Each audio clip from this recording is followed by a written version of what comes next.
What's up, guys? So, this is my first podcast that I'm going to be doing, and my channel is basically aimed at business in the construction industry. So, I'm going to try to help you guys navigate your business in construction. I've been doing this for the last 20 years. 15 of those years, I got my license, so I've been a general contractor for the last 15 years, and 5 years before that, I was working for my father in the construction industry. So I'm gonna give you a little bit of information about who I am and why I'm qualified on giving you guys some opinions or some advice in construction. So I started when I was 18 years old. That's when I got my general contractor's license. I had been working for my father for probably since I was 15 years old. Okay. I started studying for my license and I passed my test when I was about 18 years old. I didn't actually open my business until about a year later. So when I was like 19, almost turning 20, and that's when I actually started doing construction on my own. I went independent. Before that, I really didn't have too much experience. So all I was a laborer, and I would help my father with anything he needed in the construction.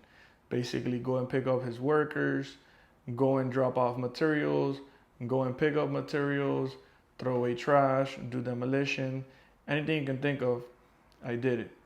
Um, After that, I started, studying for my license. I passed my test, and I finally, tried to go on my own.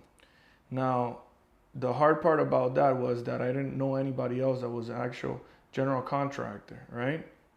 The only person I knew in construction was my father and maybe his workers. So when you're doing general contracting, it's a whole nother animal than just doing, what my father used to do, which was drywall work or demolition or painting. The first job I got was actually recommended to me by my grandmother. So she used to work for this dentist, and he had just bought a house. He had tear it down, and he needed to do the stucco on the outside of the house. But apparently he didn't know the construction terms, and he told my grandma he needed to do some finish. So, she thought, hey, finish. Alex has been working, with his father, so maybe he knows how to do it. So she approached me. She's like, hey, look, the doctor that I work for, he wants to get a quote for some finish work. Can you do it? So I jumped at the opportunity. I said, yes, I could definitely do it. Let me go and give him a quote. Well, turns out when I get there, he doesn't need finish work. He needs stucco work. So he starts showing me the exterior of the house. And then I look at him and I'm like, oh, but this is not finished. This is stucco. He's like, oh, yeah, I'm sorry. I didn't understand, but can you do this? And I'm like, yeah, I could do it. Obviously, I couldn't do it. I didn't have no knowledge before that. And, I just wanted to get my first job. So I said I could do it. Well, it turns out that he gives me the opportunity to bid on the job. So I call a couple of guys that I know that do stucco, and I tell them, hey, this is the opportunity that I got. If you guys are interested, meet me at the house. Let's give a price and see if we get this job. So the guys go out there and they start measuring the house with me, and we come up with a price. The price we gave that dentist was $20,000. So in my mind, $20,000 was a lot of money at that time. I hadn't made that amount of money. I was only like 18, turning 19. So the jobs I had before that were just working for my father and then working in CVS, Walgreens.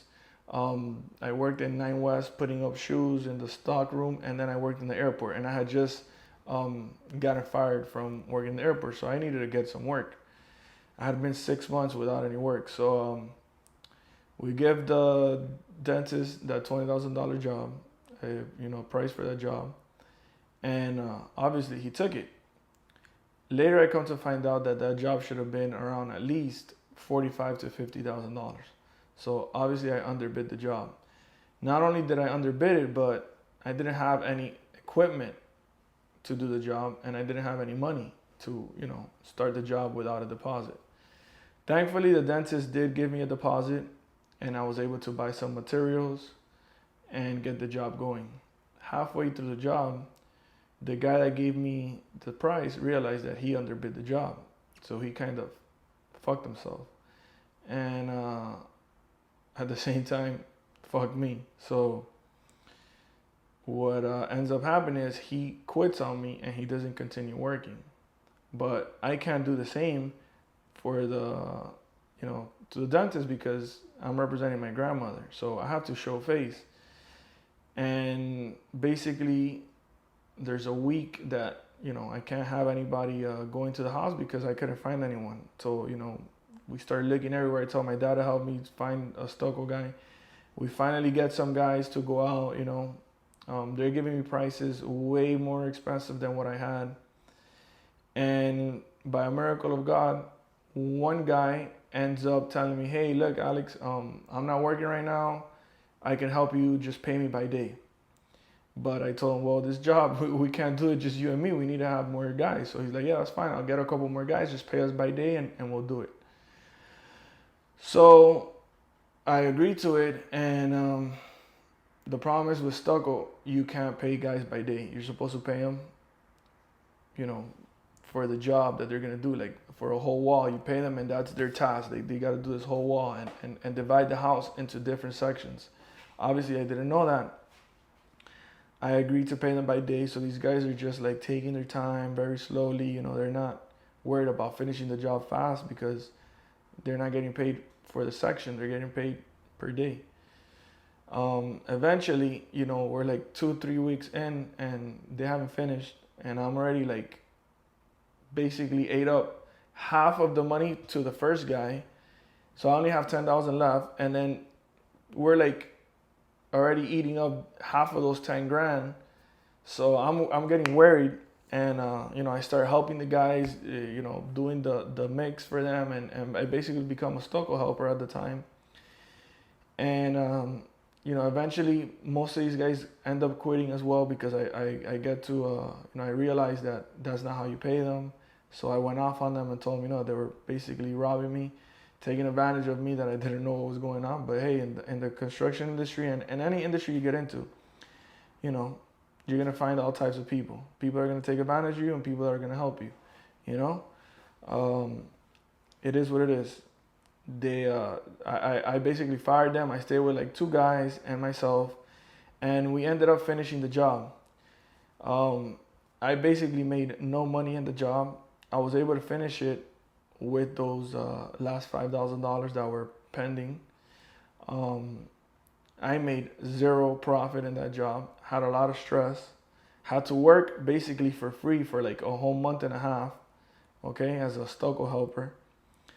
But it taught me a lot. It taught me, first thing was to give the correct price. So I started studying and learning how to actually bid on jobs. It taught me about workers, You can't trust the people you hire. Obviously, it was a hard lesson to learn, but it taught me that as well. It also taught me that I'm resilient and I could, go through everything. You can't just quit when things get hard. I stuck through it. I finished the job. The dentist was happy. My grandma was happy because I didn't make her look bad. And he ended up recommending me to, do other work.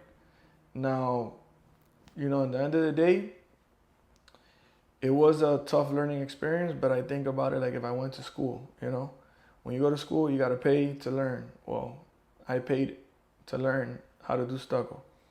After that, I never had any other problems with any stucco jobs because I already knew how to charge, how to pay, how to quote it, everything. I was 100% in the stucco.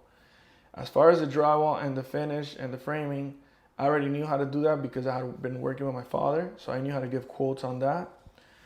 But it was a tough lesson to learn, and that's why I'm here, and that's why I made this podcast. That's why I have my Instagram, because I want to help young guys that are in that same situation.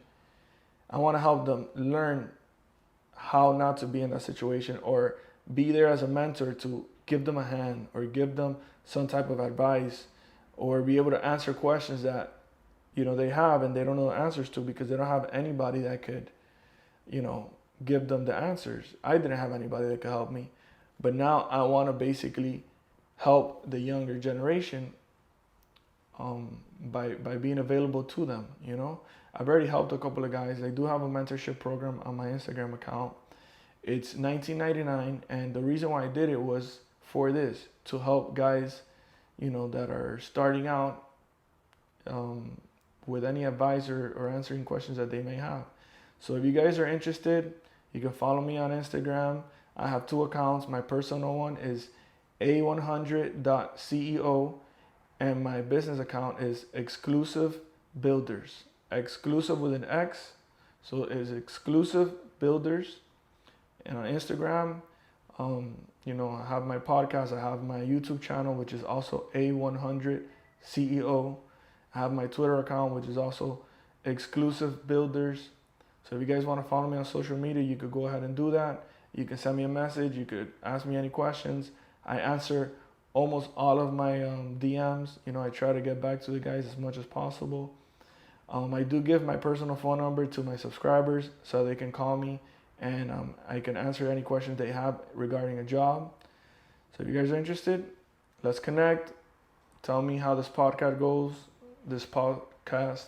goes. If you guys want me to, touch on any subject, if you guys have any questions, or if you want me to do an episode on something specific, go ahead and send me a message. Take care, and thank you for listening.